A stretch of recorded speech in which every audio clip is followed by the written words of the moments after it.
El silencio del diablo es lo que limita a la gente a poder hablar de Dios, a poder adorar a Dios, a poder reconocer sus pecados, a poder entender que Dios ha depositado en nosotros algo que es más grande que lo que puede estar obstaculizándonos, deteniendo. Entonces, cuando yo no me quedo callado, es cuando yo tengo la libertad para hablar. La Biblia dice incluso que en nuestra boca hay poder de vida y de muerte. Eso es demasiado poderoso. Incluso la salvación está en nuestra boca. El que no confiesa a Cristo no se salva. La Biblia dice que hay que confesarlo con la boca. Entonces hay un poder en la confesión y el diablo lo sabe. Hay un poder en la palabra y el diablo lo sabe. ¿Y cuál sería el método más eficiente para que alguien no se salve, que no confiese? ¿Cuál sería la forma más eficiente para que el evangelio no llegue a las demás personas, que la gente no predique? Cuando nosotros podemos reconocer delante de Dios y confesar, el Señor va a estar ahí para romper con ese silencio del diablo y el Señor no va a hablar. Y creen que ya no hay más nada que hacer. El profeta está llamado a proclamar un mensaje de parte de Dios, no a callarse. Pero Dios viene y le dice, no, levántate, come y bebe, que el largo camino terrestre. Entonces, ¿cómo se rompió? Con la presencia de Dios. O sea, la presencia de Dios en nuestra vida va a romper el silencio del diablo.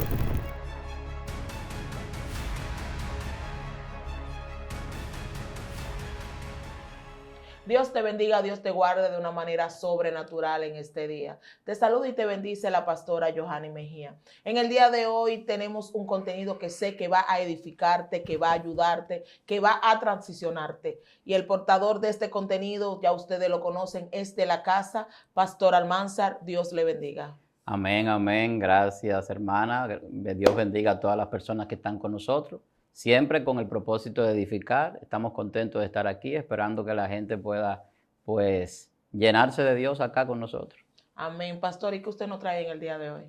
Bueno, hay un tema que ha estado resonando estos días en nosotros y es el tema sobre el silencio y enfocado quizás tanto en el diablo como en la parte de Dios. Sé que la palabra suena un poquito fuerte, principalmente en el Evangelio, cuando uno dice el diablo o Satanás.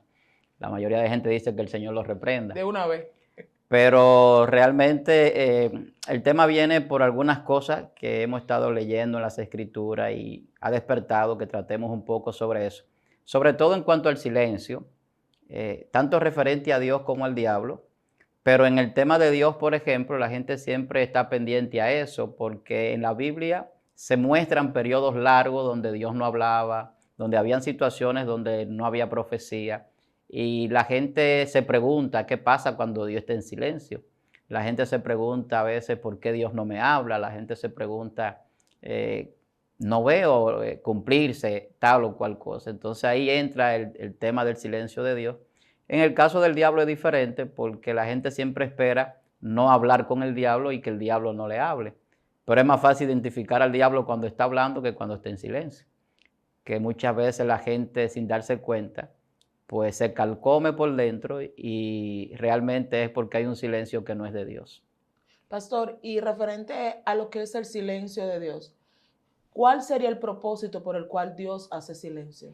Mira, a mí Dios me daba una palabra y me decía, es que yo me adelanto a los acontecimientos y al tiempo. Wow. O sea, cuando Dios habla, las cosas suceden en todos los tiempos, no solamente en el pasado. Por ejemplo, cuando Dios profetiza o envía una profecía, esa profecía que no se cumple en el momento, se cumple en el futuro.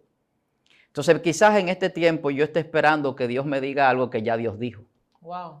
¿Qué significa eso? Que eso que yo estoy esperando que Dios me hable, lo que está es cumpliéndose. O sea, eso que yo estoy esperando como una palabra de Dios, lo que está manifestándose como un cumplimiento, porque ya Dios habló. Y la Biblia establece que ya Dios habló. Nosotros vivimos en el cumplimiento de la palabra de Dios. Ahora, hay periodos de tiempo que son procesos. Ahí está, por ejemplo, los 430 años del pueblo en la esclavitud, que Dios no hablaba, hasta que surge Moisés y empieza entonces a surgir un profeta como nunca se había visto hasta ese momento. Pero también está el periodo intertestamentario de Malaquías a Mateo, que se habla de unos 400 años, donde hubo un silencio, donde no había profecía, donde lo que estaba sucediendo era que había un proceso para la venida del Mesías, porque esto termina luego de que se cumple el cautiverio del pueblo, igual que pasó cuando estaba el pueblo esclavizado. Entonces, hay un proceso donde la gente está clamando a Dios por la esclavitud, por el cautiverio, por una situación, Y la gente entiende que Dios no está ahí, porque Dios no le dice nada. Pero si nos damos cuenta cómo la Biblia habla, vamos a ver que en ese proceso y en ese tiempo era que Dios estaba preparando una de las cosas más grandes que el hombre haya podido ver. Hablando, por ejemplo, de la venida de Jesús. Y ni hablar también en cuanto al pueblo de Israel, con el surgimiento de Moisés y la liberación del pueblo. O sea, son acontecimientos que marcan la historia de una manera única y trascendental. Entonces, podríamos decir, pastor, que cuando Dios está en silencio es porque está trabajando. Hay una canción que dice eso, y de verdad que tiene mucho acierto. Dice que cuando Dios está en silencio es porque está trabajando. Tú sabes que nosotros los creyentes, la Biblia establece que tenemos que aprender a vivir por fe. Y vivir por fe es cuando Dios no está diciéndonos nada audible, cuando no estamos viendo quizás tangiblemente eso que esperamos o que queremos o que entendemos que necesitamos, entonces la fe funciona. Porque cuando la Biblia dice que andamos por fe y no por vista, ¿eso es que se refiere? La Biblia establece que las cosas creadas que son invisibles o que vienen de lo invisible, para yo poderlas ver, tengo que tener fe. Que lo que va a materializarse en el futuro, que no está quizá ahora en mi vida, tengo que tener fe. Entonces, el asunto es que Dios es invisible, que yo para ver a Dios tiene que ser en un nivel de fe, para entenderlo también, pero para escucharlo yo tengo que estar en esa misma dimensión, en esa dimensión de fe, en ese entendimiento de lo que es el lenguaje de Dios, que Dios habla también con acontecimientos y hechos. Entonces, cuando Dios hace lo que está haciendo, hay un proceso detrás. O sea, no es que es de la noche a la mañana, es que ya hay un proceso. Para que llegara el Mesías, habían profecías establecidas, habían acontecimientos previos profetizados, había situaciones que tenían que haber acontecido antes. Entonces no significa que Dios estaba callado, significa que estaba trabajando en ese proceso. Lo mismo pasa con nosotros, con cualquier proceso que tengamos. A veces nosotros estamos pidiendo algo y pensamos que Dios no nos escucha. Y de repente hace años que ya Dios le dijo a alguien que nos bendijera con algo. O que esa persona o lo que sea que yo necesite, alguien lo adquirió para mí, yo no lo sabía. Y de repente en el momento que se manifieste el milagro, que se manifieste el cumplimiento, no importa lo que sea, en ese momento es que yo lo veo, pero Dios me escuchó hace tiempo. El que alguien esté en silencio no significa que no está presente.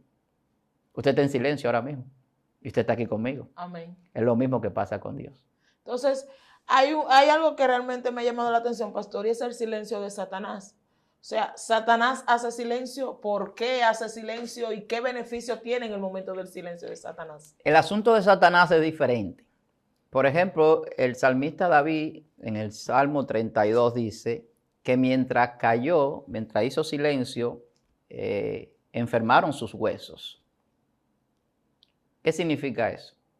Que había un pecado en él que él no lo había confesado. Entonces, ese es el silencio del diablo. Cuando la gente, en vez de declarar su pecado, lo calla, es un silencio que no es de Dios. Pero en la persona, cuando la persona está en depresión, es un silencio del diablo. Cuando la persona está llena de temor, que no quiere hablar, que no quiere predicar el evangelio, ese silencio no es de Dios. Entonces, cuando yo hablo del silencio del diablo, es cuando eso pasa, cuando alguien no quiere adorar. La historia de Acán, cuando no pudieron vencer a Jai con Josué. ¿Qué pasó? Dice que Acán se robó un lingote de oro y otras cosas más que Dios le había dicho que no tomaran nada, porque eso estaba maldito. Y no pudieron vencer. Él tomó eso de Jericó. Y dice que cuando le decían que adorara, no podía adorar. Es el silencio del diablo, porque había un pecado. Y el pecado no le permitía adorar a Dios. Entonces, cuando esto sucede, cuando hay un silencio del diablo, muchas veces llega enfermedad, llega depresión, llega tristeza, llega temor. Y la gente vive en una situación espiritual que no es la que Dios quiere. Dios quiere que uno confiese el pecado y se aparte para alcanzar la misericordia y para prosperar. Pero también cuando nosotros proclamamos a Dios y hablamos, el reino de las tinieblas tiembla. Entonces, el silencio del diablo viene siendo como el pecado que nosotros callamos. El silencio del diablo es lo que limita a la gente a poder hablar de Dios, a poder adorar a Dios, a poder reconocer sus pecados, a poder entender que Dios ha depositado en nosotros algo que es más grande que lo que puede estar obstaculizándonos, deteniéndonos. Entonces, cuando yo no me quedo callado, es cuando yo tengo la libertad para hablar. La Biblia dice que hay poder en las palabras. La Biblia dice incluso que en nuestra boca hay poder de vida y de muerte. Eso es demasiado poderoso. Incluso la salvación está en nuestra boca. El que no confiesa a Cristo no se salva. La Biblia dice que hay que confesarlo con la boca. Entonces hay un poder en la confesión y el diablo lo sabe. Hay un poder en la palabra y el diablo lo sabe. ¿Y cuál sería el método más eficiente para que alguien no se salve? Que no confiese. ¿Cuál sería la forma más eficiente para que el evangelio no llegue a las demás personas? Que la gente no predique, que la gente se quede callado. Entonces, cuando nosotros no podemos callar, es cuando el fuego de Dios está en nosotros y nos hace proclamar. Voz en cuello.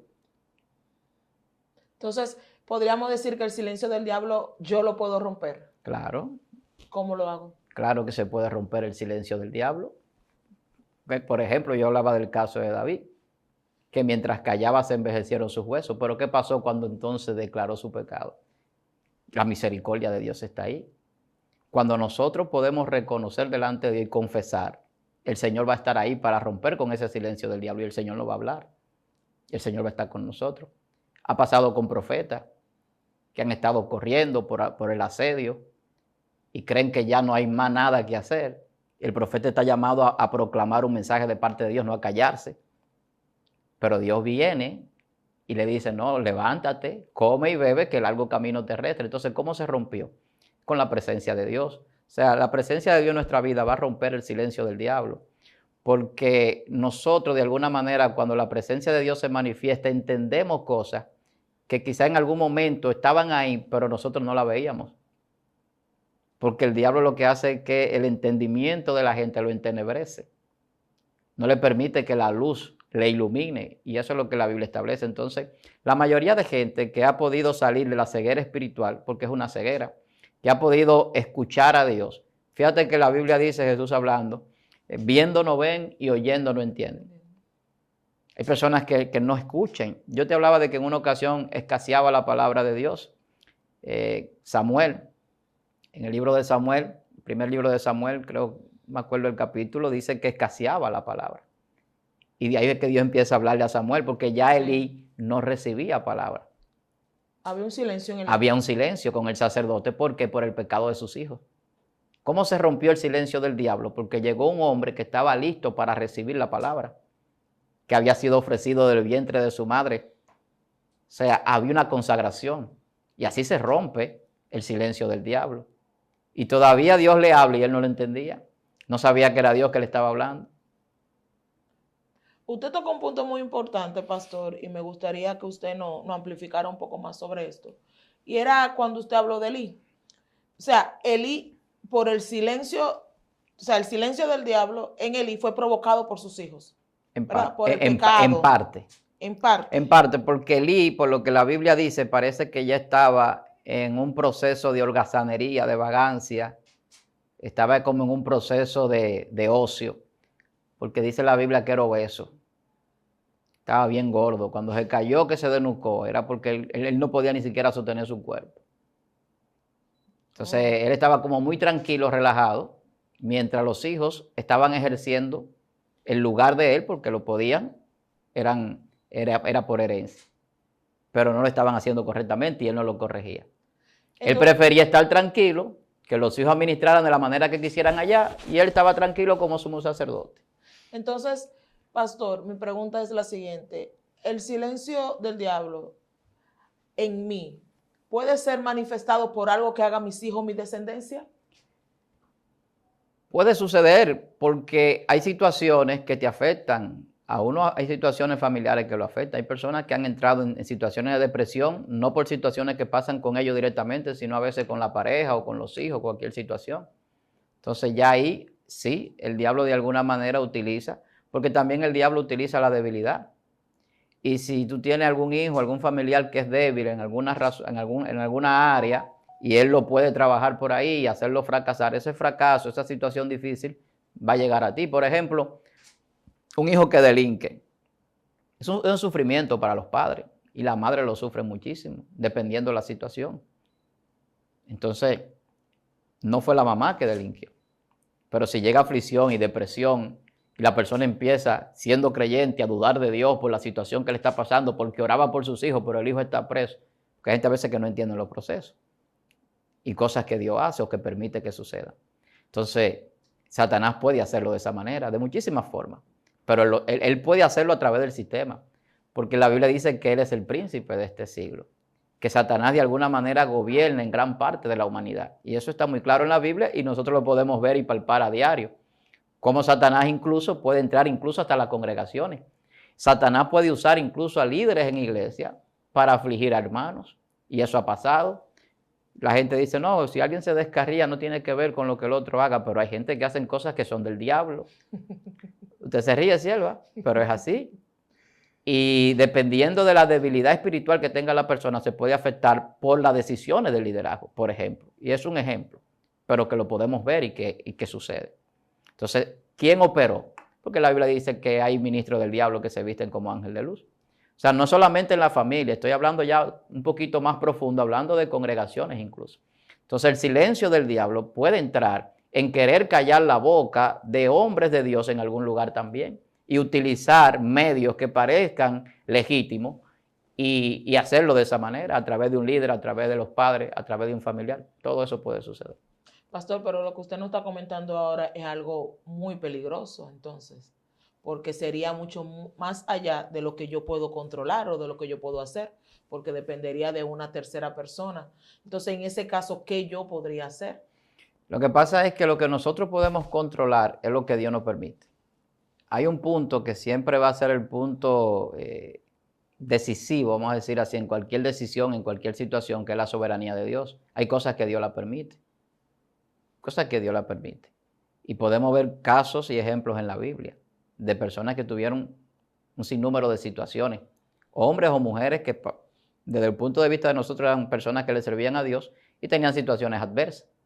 Ahora, ¿qué podemos hacer nosotros? Mantenernos íntegros, permanecer en consagración, en la santidad, y eso es un escudo. Incluso la Biblia habla de la armadura de Dios, por ejemplo, para resistir en el día malo. Pero resistir ¿de quién? Del diablo. ¿Y cuáles son los dardos del diablo? No son dardos de esos que se tiran al blanco, no son esas flechitas. La gente no vaya a creer eso. Es tentaciones, personas que Dios va a utilizar, es debilidades que tenemos que Satanás lo sabe y de alguna manera lo identifica. Y a través de esas situaciones, Él va a tratar de que nosotros nos desviemos de la fe, nos apartemos de Dios, dejemos de creer, perdamos la esperanza. Entonces, ese tipo de cosas nosotros la podemos evitar en la medida que nosotros nos fortalecemos espiritualmente. Pero no siempre va a depender de nosotros, sin lugar a dudas que no. Pastor, usted tocó un punto muy importante y yo sé que muchos dirán, ¿qué puedo hacer? Y es la debilidad. ¿Yo puedo fortalecer mis debilidades? Bueno, la Biblia dice que uno puede fortalecerse espiritualmente, que hay forma de fortalecerse. Incluso cuando la Biblia dice que los dones de algunos ministros son para la edificación del cuerpo, edificarse es fortalecerse, es rebustecerse, es crecer. Entonces, eso es una fortaleza. La Biblia habla de cómo nosotros, cuando nos llenamos de la palabra, nos llenamos de Dios, podemos fortalecernos, porque es una fortaleza. Ahora bien, porque podemos derribar argumentos, podemos derribar todo eso que viene contra el conocimiento de Dios. Lo que pasa es que nosotros no somos fuertes por nosotros mismos. La Biblia establece que nuestra fuerza es porque Dios nos las da, en cualquier sentido, físico o espiritual.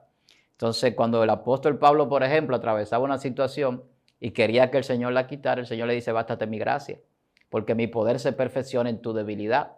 Entonces hay debilidades donde Dios se perfecciona en nosotros, o sea, donde nosotros vamos a aprender, vamos a entender lo que somos y vamos a reconocer a Dios a través de ella. Hay personas que si no tuviesen debilidad se creyeran Dios.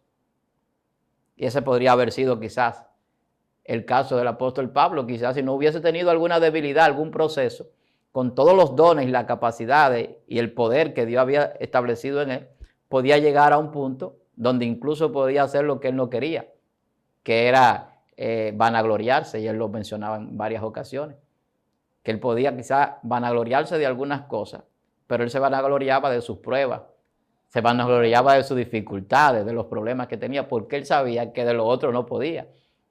¿Qué tenemos nosotros que no hayamos recibido? Y si lo recibimos, dice la palabra, entonces ¿por qué nos gloriaríamos? No es de nosotros. O sea, nosotros somos portadores de gloria. Y eso es un punto que a veces la gente no lo entiende y ha sido enseñado por mucho tiempo que Dios no comparte su gloria. Yo no comparto ese punto de vista por lo que la Biblia dice. Entonces, nosotros somos portadores de la gloria de Dios. Dios comparte su gloria con nosotros. Ahora, lo que Dios no comparte con nosotros es su soberanía. Por eso es que Jesús dice, ni aun yo, ni los ángeles, nadie sabe el día ni la hora cuando yo regreso. ¿Por qué? Porque eso es parte de lo que es la manifestación soberana de Dios, entre otras cosas. Ahora, la gloria de Dios en nosotros es lo que manifiesta el poder, es lo que nos fortalece, es lo que nos permite a nosotros ver milagros, ejercer los dones. Sin la gloria de Dios manifestada en nosotros, nada de eso sería posible. Pastor, entonces aquí como que vamos nadando un poco más profundo, porque usted toca un tema que yo sé que muchos de los que están hoy mirando nos dicen, no, eso no es cierto, eso no es verdad, eso es antibíblico. ¿Cómo así que Dios no comparte su gloria con nadie? ¿Eso es algo bíblico? ¿Es un término que la iglesia ha creado? ¿Cómo es este asunto, Eso pastor? es un texto que se ha tergiversado. Cuando Dios dice, yo soy Dios y a otro no daré mi gloria. Hablando de los ídolos. Hay un punto ahí en Isaías donde Dios habla de la idolatría. Que no le va a dar la gloria a los ídolos. Y la gente le da la gloria de Dios a los ídolos. Jesús dice que Él va a llevar a muchos hijos a la gloria. La Biblia dice, Jesús hablando, la gloria que me diste, yo quiero que tú se la dé a ellos, esa misma gloria. Eso lo dice Jesús. Yo estoy parafraseando. Entonces la Biblia establece en varias ocasiones que Dios, el propósito de Él es glorificarnos a nosotros. Por ejemplo, en Romanos también, capítulo 8, a lo que antes conoció lo santificó, también lo glorificó. ¿Qué es glorificar? O sea, el cuerpo celestial que vamos a tener, eso es un cuerpo glorificado. Pero mientras estamos aquí, el Espíritu Santo de Dios es la misma gloria de Dios, porque hay que saber lo que es la gloria. La gloria es resplandor, la gloria es riqueza, la gloria es el poder de Dios manifestado. Entonces ese resplandor de Dios es la imagen de Dios en nosotros es la misma gloria de Dios. El que puede representar la imagen de Dios está mostrando la gloria, ese resplandor. Entonces, las riquezas de Dios, ¿cuáles son? No son riquezas materiales, aunque son todas de Él. Son las riquezas espirituales, son los dones, son el poder espiritual que Dios nos da para poder hacer milagros, para poder tener el poder en la palabra, para poder estar firme en la fe. Todo eso viene por el poder del Espíritu Santo y al final es una manifestación de gloria. Wow, impresionante. Pastor, pero entonces, ante el silencio de Dios, ¿qué debemos de hacer? ¿Hacer como David, esperar pacientemente o seguir insistiendo hasta que Dios nos responda? Porque usted sabe que ahora mismo, en este tiempo, entendemos como el silencio de Dios cuando Dios no me responde una oración.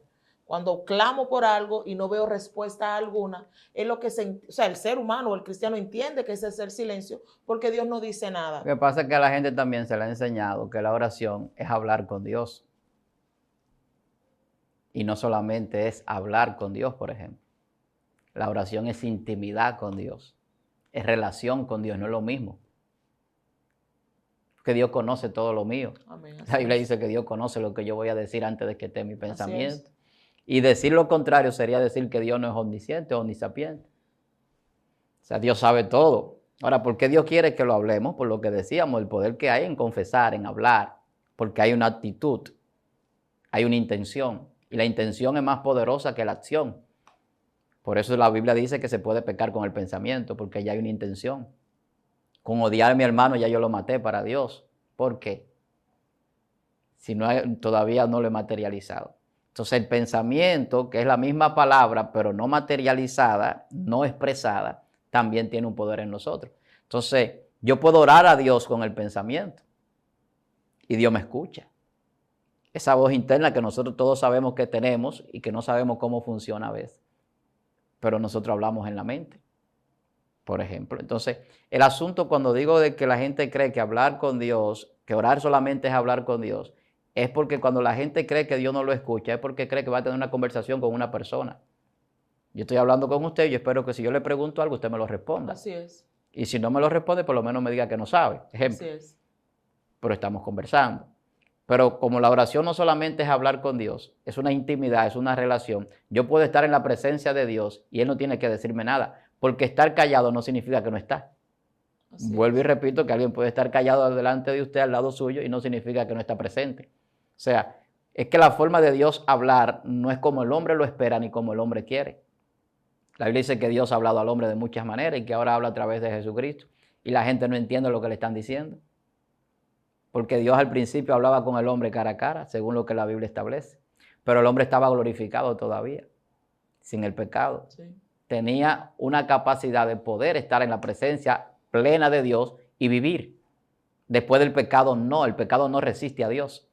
Por eso el hombre no puede ver a Dios, porque lo que pasa es que el pecado no permite entrar en ese nivel de gloria y de santidad que esa dimensión encierra.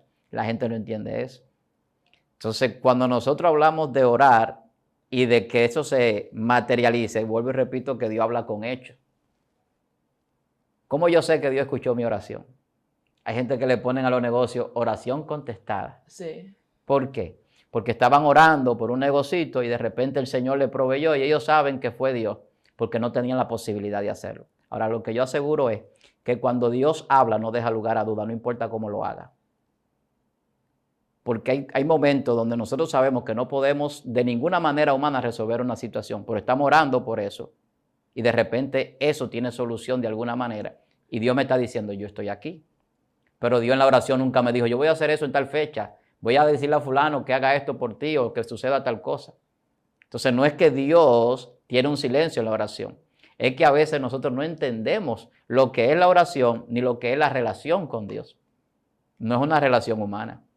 Entonces podríamos decir, pastor, que el hecho de que yo ore y no reciba respuesta no indica de que Dios no me haya escuchado. Lo que pasa es que la respuesta no es como yo quiero. Ni siempre hay una respuesta positiva o favorable o acertada conforme a lo que yo estoy pidiendo. Entonces, ¿cómo sería? Porque, por ejemplo, yo a veces puedo pedir por algo y Dios darme algo mejor de lo que estoy pidiendo, por ejemplo. Dios puede tener algo para mí mejor que algo que yo le estoy pidiendo. Entonces no significa que Dios no me respondió, significa que me respondió a su manera. Amén. Pero a veces Dios me dice que no y yo no entiendo el no de Dios y el no de Dios puede parecer silencio. Porque el no de Dios es nada de manifestación, es nada de cumplimiento, es nada de acontecimiento. No es nada de palabras, sino nada de que suceda nada. Porque Dios no tiene necesidad ni obligación de decirte que no de manera audible, porque Dios es Dios y nosotros no podemos cuestionarlo. Así es. Así, entonces podemos interpretar un no de Dios como un silencio. A veces el no de Dios se manifiesta como en un silencio. Y ese silencio es como diciéndonos, tú no tienes que referirte más a eso. Porque ya eso está resuelto, sea en la forma que tú lo pides o de la manera de Dios, pero está resuelto. Entonces, el problema del ser humano es que el ser humano piensa que es como una varita mágica las cosas en Dios. Me explico. La gente piensa que si oró, mañana tiene que ver lo que pidió. La gente piensa que si declaró, automáticamente tiene que ver lo que declara. La fe es poderosa. Y la fe me dice a mí que como yo creí, va a ser hecho. Como yo pido, el Dios va a cumplir para mí. Pero no siempre será bajo mi voluntad. O sea, yo no puedo tener algo por encima de la soberanía de Dios. Y ahí es donde está el problema. Que el silencio de Dios es una manifestación también de su soberanía. Amén. O sea, yo no puedo hacer que Dios hable si Él no habla. Él es soberano, puede callar y nadie puede decirle, Señor, ¿por qué tú no me hablas? Tú tienes que hablarme, tú tienes que decirme algo. No, es que ya Dios te habló, lo que pasa es que tú no sabes escucharlo. Como hay gente que discuten con Dios. Muchísima. Yo he visto a gente, bueno, yo he sabido de situaciones con gente que le reclaman a Dios como que Dios tiene una tienda, como que Dios tiene un dealer, como que Dios tiene una constructora y como que Dios está obligado a hacerle algo. No, Señor, porque es que tú tienes que darme unos zapatos de esta y de esta manera y que si no es así yo no lo quiero. ¿Cómo así? O voy a dejar el ministerio. Si tú no resuelves con este asunto, voy si tú no me das una casa, ya yo entiendo que es que tú no estás... No, pero es que no es así. Dios te puede dejar la vida entera sin tener una casa. Y no significa que Dios no está contigo. Los grandes hombres de Dios andaban errantes y nómadas. El pueblo de Dios, Dios le dio un pueblo, pero el pueblo ¿cuántos años duró? Murieron los que salieron de Egipto. Solamente entraron ¿quiénes? La descendencia de Caleb y de Josué.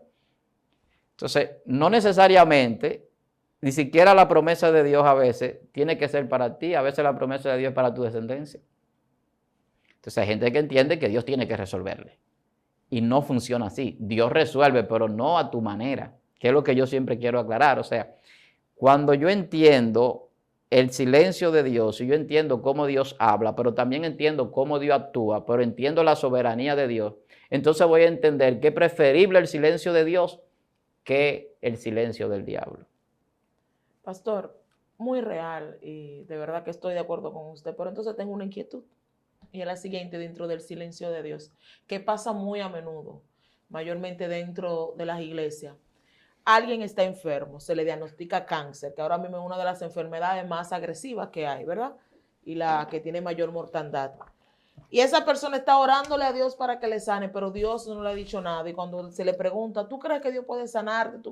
Esa persona mayormente dice, no, Dios ha hecho silencio. Dios no me ha dicho nada, si me va a sanar o no me va a sanar. Entonces, ¿qué pasa ahí? ¿Cuál debe ser la actitud o la forma que debe de tomar esa persona que está pidiendo por una sanidad, que está orando a Dios qué va a pasar, si va a morir o no va a morir por el cáncer? Y Dios simplemente no dice nada. ¿Qué pasa ahí, pastor? Esperar en Dios. ¿Esperar qué? Es que hay cosas que tú no puedes hacer. O sea, mira, el creyente tiene que estar preparado para la muerte. Y muchas veces hay personas que no se resignan en un proceso, por ejemplo, de enfermedad, porque entienden que si mueren se acabó todo. Sin embargo, la Biblia dice que en la muerte empieza lo otro. Lo que nosotros esperamos y lo que sabemos que Dios tiene para nosotros. Incluso yo he escuchado gente creyente, predicadores decir que el cristiano no puede enfermarse. Sí, he escuchado también. Y la Biblia no dice eso. La Biblia dice que grandes hombres de Dios murieron de enfermedades. Entonces, están contradiciendo lo que la Biblia dice. Entonces, por ejemplo, el apóstol Pablo, a la Biblia habla de que él tenía un aguijón.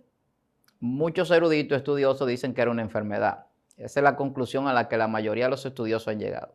Algunos dicen que era una enfermedad de los ojos, otros que era una enfermedad de las piernas que tenía el apóstol Pablo. El asunto es que concluyen que era una enfermedad, que lo limitaba. Pero el que Dios no lo sanara no significa que él no tuviera poder de Dios, porque él sanaba a otro. Sí. Él resucitaba muerto. Sí. Y entonces, ¿cómo cuestionamos eso? Por ejemplo, Eliseo murió de una enfermedad y los huesos de Eliseo resucitaron un muerto. Sí. Entonces, ¿cómo explicamos eso? Que alguien que murió de una enfermedad quizá terminar, sus huesos sirven para resucitar a otro, porque no está en los huesos, no está en el cuerpo. El asunto es entender también lo que nosotros somos como ser. Hay algo que ha sido depositado en nuestro espíritu, en nuestra alma, y la gente no lo entiende. Este cuerpo va a enfermar de una cosa o de otra, por la vejez, por situaciones de cualquier tipo. Ahora, hay enfermedades que son por pecado, dice la Biblia. Y esas enfermedades por pecado no es igual a una enfermedad que viene por nuestra negligencia o para Dios glorificarse. La Biblia lo muestra de esa manera. Hay enfermedades que son para Dios glorificarse y Dios se glorifica en enfermedades. Pero hay otras enfermedades que son de muerte. Hay enfermedades que llegan porque ya el tiempo de la persona se cumplió. Y la gente que no recibe un milagro, que no recibe una sanidad, aún siendo creyente, tiene que aprender a entender eso. Entonces, ¿cómo yo entiendo que es mi tiempo? Que ya yo no tengo nada que hacer. Si Dios no ha dicho nada, si Dios no ha hecho nada, ¿quién lo va a hacer? Entonces, es un asunto de uno tener ese entendimiento y esa comprensión de cómo son las cosas espirituales. Porque es que el asunto es que la gente entiende que tiene Dios que sanarlo obligado. Y volvemos al punto de la soberanía. Que tiene hijo, pastor, tiene esposo, pastor, Mira, tiene muchas cosas por hacer. La Biblia dice que todo lo que nos pongamos de acuerdo, 2 o 3, al Señor orando, el Señor lo va a hacer. Pero a veces hay personas que dicen estar de acuerdo y realmente no están de acuerdo. Hay personas que se unen contigo en oración a orar por una situación que tú tienes y quizás están orando por lo contrario. Wow. Y tú te das cuenta cómo. Hay a veces manifestaciones que tú ves que son personas que eran una traición y estaban contigo. Y hacían círculo de oración contigo. Sí. Y todo eso sucede. Sí.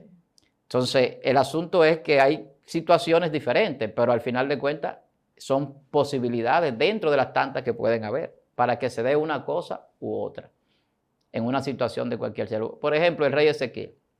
El rey Ezequiel tiene una enfermedad para muerte. El profeta va y le dice que arregle su casa, que se iba a ir, iba a partir de esta tierra. Él ora a Dios porque era un hombre justo, un hombre que estaba bien delante de Dios, según él entendía y parece que era así. Y Dios le concede 15 años más de vida. ¿Eran convenientes esos 15 años? Dios se lo concedió porque Dios es soberano y él hace como él quiera. Y la muerte, como quiera, era inevitable, sea en ese momento o 15 años después. Sí. Para todo la muerte es inevitable, porque está establecido que el hombre muere una vez, dice la Biblia, y luego el juicio. ¿Qué pasó? Que este señor no tenía hijo, procrea un hijo y ese hijo sale un rey malísimo. ¿Cuándo lo tuvo el hijo? En esos 15 años que Dios le dio extra. Entonces, ¿qué me quiere decir la palabra a mí y me enseña? Que no convenía en esos 15 años por lo que vino acarreando en su descendencia. Era mejor que se hubiera quedado con su legado, aunque no tuviese hijo.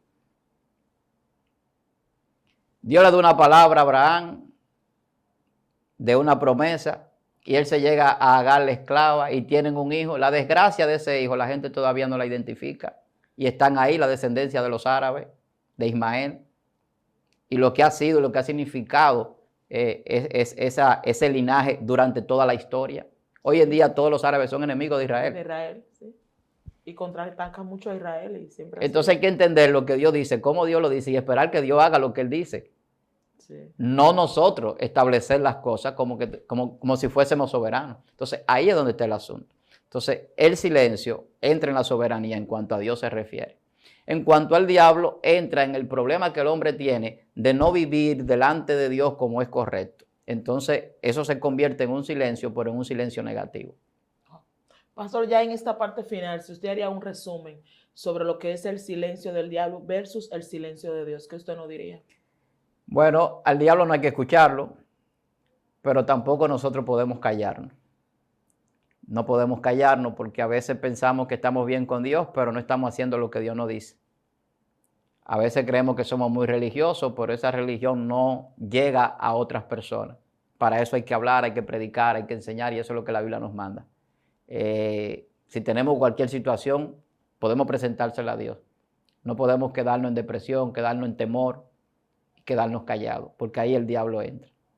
Aún hayamos pecado, tenemos que confesarlo, para que no nos pase como Acán. La familia de Acán la quemaron completa, la mataron, la apedrearon y la quemaron. Guardaron silencio del pecado. David enfermó, guardó silencio del pecado. Tuvo un profeta que declarárselo. Entonces es mejor que no venga un profeta a declararnos el pecado y quedemos en vergüenza delante de toda la multitud y que nosotros podamos declararlo, porque ese silencio del diablo destruye. Y a muchos hombres lo está destruyendo y lo ha destruido. Mucha gente que calla el pecado y que guarda las cosas y no la confiesa ni delante de Dios ni delante de los hombres. En el caso del silencio de Dios, tenemos que entender lo que es la soberanía de Dios. Que Dios tiene todo bajo control. Y que hay cosas, vuelvo y repito, como decía al principio, que ya Dios la dijo y que hoy lo que están es cumpliéndose. Y aunque parezca silencio, no es más que el cumplimiento de lo que ya Dios ha dicho.